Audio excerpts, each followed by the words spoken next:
Okay. The other ongoing thing that's always happening is people are constantly in situationships. I mean, whether it's millennials, Gen Z, it just seems like with our generations, most of these romantic situations are not truly romantic, committed relationships with titles, labels, responsibilities, expectations, standards, okay? Accountability, maturity. A lot of these setups are situationships where we got to be honest with ourselves. Like, I've been in a situationship, I've had the experience, and I'm here to tell you, I don't recommend it. Like, I just don't. Because clearly, if you're being honest with yourself, you like this person way more than they like you, more often than not. Or if you're being honest with yourself, you willingly are ignoring blatant red flags.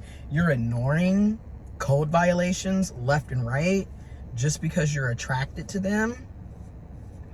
And also another reason why I think a lot of people, and like when I think about myself, how I ended up in the situationship, is hookup culture. I'm sorry, but I don't care. In my opinion, hookup culture is more toxic and negative than positive and good. And yes, that's my opinion, and that has also been my experience. And the reason why I think hookup culture plays a role in these situationships is because oftentimes people get prematurely attached because of sex. And I'm not trying to be mean when I say this, but just because you're having good sex with somebody doesn't mean that they are relationship material. Doesn't mean that they like you. Doesn't mean that they want to be with you.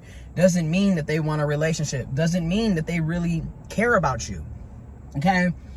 The other aspect of this is chemistry is not compatibility. Compatibility is not chemistry. And arguably, if you're not compatible, you have no business trying to pursue that person or trying to date and be in a relationship with that person. Compatibility is so important, and it is often the most slept on because a lot of us are focused on chemistry and attraction. That's it. We're not really looking at the total person for who they are and what they're about. We're looking at they're attractive, they're sexy, they're physically appealing, they're physically attractive, and they're sexually attractive. So therefore, let's give it a go. And that right there is a quick way to situationship hell, because oftentimes you have a person who isn't really looking for a relationship, and in some cases even told you that they weren't looking for a relationship. But you know how a lot of us are. You will try. It's manipulative on both parts, right? It's manipulative because you will sit up and try to persuade a person to like you, thus persuade a person into being in a relationship with you, which is still a form of manipulation because they've already told you that they're not looking for a relationship in some cases. And then in other cases, they lied. They made it seem like they wanted to have a committed relationship.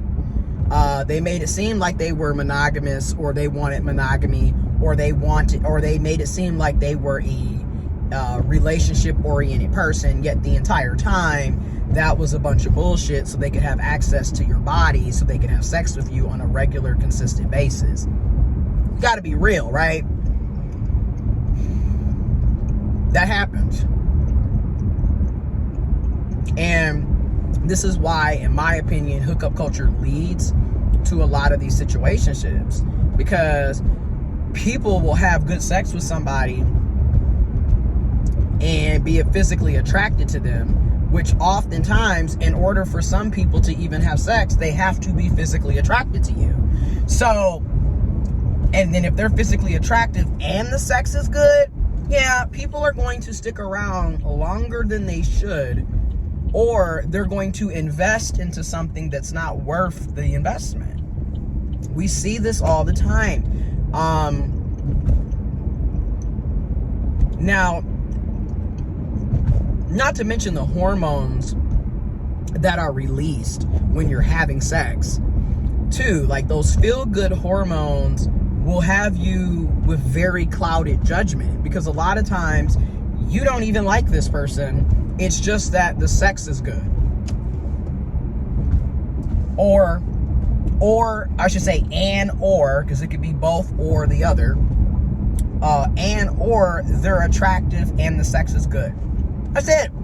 Meanwhile, personality-wise, you don't like them. They're not responsible. Y'all don't have the same values. Y'all not even in the same parking lot when it comes to what you want, what you like, you know.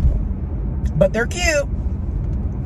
And that's how a lot of us are. And then when we get our feelings hurt later down the road, you know, we feel like we've been played, we've been lied to, we've been taken advantage of. Not saying that that didn't happen, but we also have to look at how we played a role in it, because a lot of times we're putting ourselves in these situationships. You've, like I said before in the beginning of this video, you've likely seen quite a bit of red flags and code violations that should have sent a clear signal that this is not that and that is not this, and you need to distance yourself from this person. You've probably seen it and ignored it, right? Okay? We got to stop doing that.